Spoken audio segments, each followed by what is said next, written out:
Hey guys, Tarke Cat here, and I wanted to give a quick, not really showcase, but just let you guys know what I'm leveling now. We're making a crit arc assassin.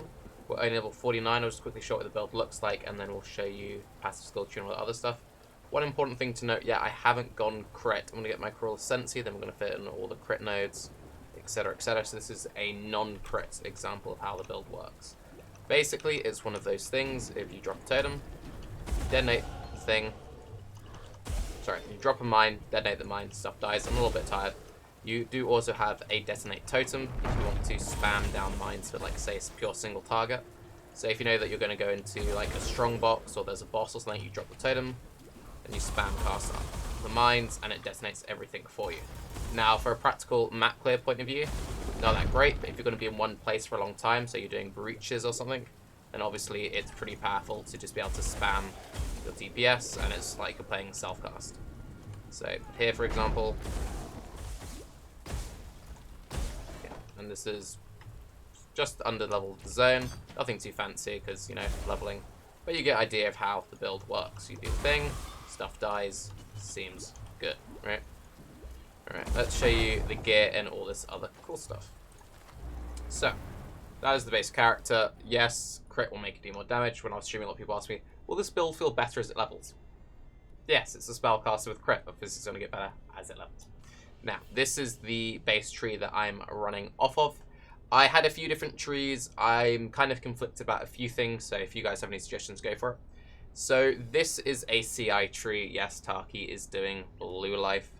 There is also, for the record, a life mind over matter tree, which it works. You get like 4.7k life, 3k mana with very average budget gear.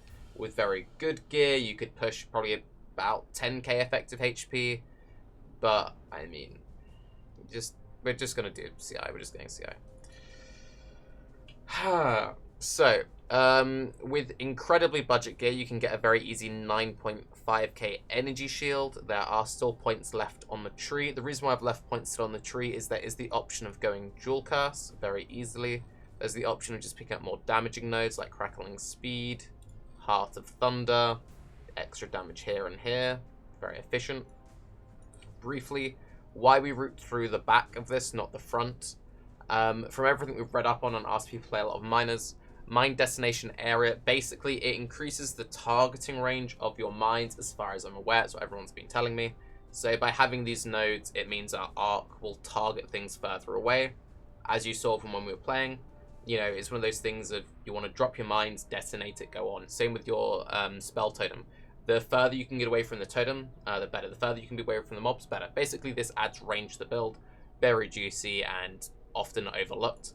Yes, this is 60% damage, just to fill it in later.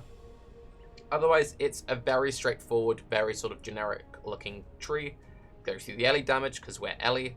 Go through the crit, because we're a crit build. Pick up the energy shield and all res. Pick up mine damage. Come through here. You can spend 2 points rooting this way, but as you can see, we route around the back anyway, so whatever.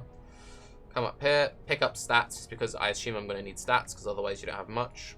Hopefully we'll fix that with gear later, but I'm going around very budget options right now. Go through mine laying speed. Mine laying speed is quality of life. Mine damage, volatile mines. This makes our detonate mines instant. If you don't have this, your character just spazzes backwards and forwards. It looks like it's having some kind of seizure, and it gives a bunch of mine damage. A lot of people ask, why don't you take the additional mines? This is really only good if you're going to be farming bosses, because it lets you like place more mines down before the boss is spawning. So if you're going to do a lot of Bizarro farming, I would take this point. It lets you drop an extra mine down before it comes up. For general mapping, you don't really need it though. It's something you can pick up later if you want, but yeah, I don't know. These two nodes are better than these two nodes, in my opinion, for just general average play. Feel free to swap that around. We take the 1 point of reduced mana reservation because we're a CI build. We use mana. We have to use a bloody mana flask, and mines are very mana intensive. CI, get the easy energy shield, get the crit, go through the multi, not the crit chance. We're an assassin. As you can see, we crit cap incredibly easily, and we don't need to run a diamond flask because of ambush. 100% more critical strike chance against enemies that are on full life. Now, obviously, if you plan on playing in a party, sorry about that, then obviously this can get screwed up a little bit, and this is also why I don't want to use a golem in this build, because golems can screw up ambush if you let them. If you are going to be planning a lot of party play, I'd recommend using a diamond flask, because otherwise you'll only have about 60% crit chance. 6% crit chance is still pretty fucking good without any other things and with very basic gear, but for party play, if you had a diamond flask, you're pretty up there anyway. So yes, that we've already covered. Come down here, we're planning around not having an energy from within, because again, people want budget characters and energy from within is expensive. If you have one, throw it in here. This is still decent energy shield to pick up. Come through, mine damage, mine laying speed is quality of life, mine damage, mine laying speed. Again, as you noticed when we were playing, there is a slight delay from dropping a mine and the mine detonating. So you see, there's like a little mine animation, and then there's, you know, the time it takes to cast it. Now this is with, you know, very little mine laying speed picked up. We haven't got this, we haven't got it on any jewels, etc. So this is like the slowest it will ever feel. It will only feel better than that. Energy shield, you have the option to fill in more if you want to. Come down, pick up something like Path of the Savant. We scale off spell damage, we scale off mana, we scale off int. Obviously pretty strong for a pointer. Crit multi. Crit multi is just like ridiculous. Get all the crit multi. Crit chance, crit multi. This is how we generate our power charges. So 50% chance to gain a power charge when your mine is detonated targeting the enemy. So basically it has to hit an enemy. To start maps, you can use a weapon swap with either the Warband shield, which gives you power charges on a Warcry, or the Bear Trap shield, Jaws of Agony, which when you throw traps, you get power charges. So have that in weapon swap. Throw a bunch of traps to start the map, you have your power charges, go about your business. Come through here, energy shield, alchemist overpowered, get alchemist, get the crit. You have the option of doing 2 points into 2 points if you want to, but again, we're planning around lower levels. Get the jewel, power charge, get the mana because we need mana, get the energy shield. Now, I've really liked this because I think I'm going to go dual curse, but this is where I'm conflicted about dual curse. So, because of ambush, we want the enemies to be at full life. The only times you're ever really going to need dual curse is going to be against bosses and or rares. But if you guys have ever seen crit arc mines, people like face roll bosses with crit arc mines and they don't seem to need the curses. So I don't think we really need the curses. So the obvious answer would be like, well, dude, get dual curse, run like Temp Enfeeble, or like have Conductivity self-cast and then have a, you know, Blasphemy Temp Chains or Blasphemy Enfeeble. I'm not really sure how this is going to feel on mana reservation. Looking at our current auras, this is assuming a level 7 clarity, just help with the mana regen a bit. You could drop this, I guess. It's something I need to play around with more. Discipline, because it's fucking discipline. A level 2 enlighten, just help the mana cost a little bit, and a Herald of Ice. The Herald of Ice there is to give us enough cold damage that you can realistically shatter. This is obviously a very nice defensive buff against stuff like porcupines. We could probably get away with dropping the Herald of Ice and running a Blasphemy, because it's sort of defensive. But with the changes to how Blasphemy range is so small now, if you're going Blasphemy, I feel like you kind of have to go Hexmaster and stuff like Leadership or Influence, get the extra range on it. That feels bad unless you're running 2 curses, in my opinion. So that's the main thing I'm kind of unsure about. Otherwise, I'm really set on the character. I've really enjoyed leveling it. I just don't really know how I want to handle the curses, and that'll be something that I'll update you guys on the updates. For Bandits, passive point, power charge. You can go attack speed in Cruel, and the reason why you do that would be for a faster movement skill. Now, mines will always be a tier 2 clear speed. They just will be because of the core mechanics of the skill. They can do incredibly good damage. They can really just burst stuff down, but they're not gonna be like Vile Spark. So pick. This also depends on what weapons we're using, and again, the weapon is something that you can make a lot of arguments for. I've seen a lot of different setups. I'm just assuming a generic weapon, so I just went with the most generic weapon possible. I went for a decently rolled, just spell-based dagger. It's got a bunch of spell damage, some flat lightning damage spells, some multi, and I just threw on attack speed because you would throw on attack speed if you're using a dagger. Yes. For reference with damage numbers, comparing this to, say, a single Void Battery, just one Void Battery by itself isn't worth using. Void Battery is only worth using if you use 2 of them, And if you're going to use 2 of them, I would definitely come down here to get Overcharge. And then you would also get Arcane Potency along the way. Pretty powerful. It's not that many extra points to add on. You can cut trim points in other places to fit it in. It is a lot of extra power. You also have the option of getting something like Sovereignty. So that is a very solid option. In Hardcore, Void Batteries are going for about 50c each. So it's doable.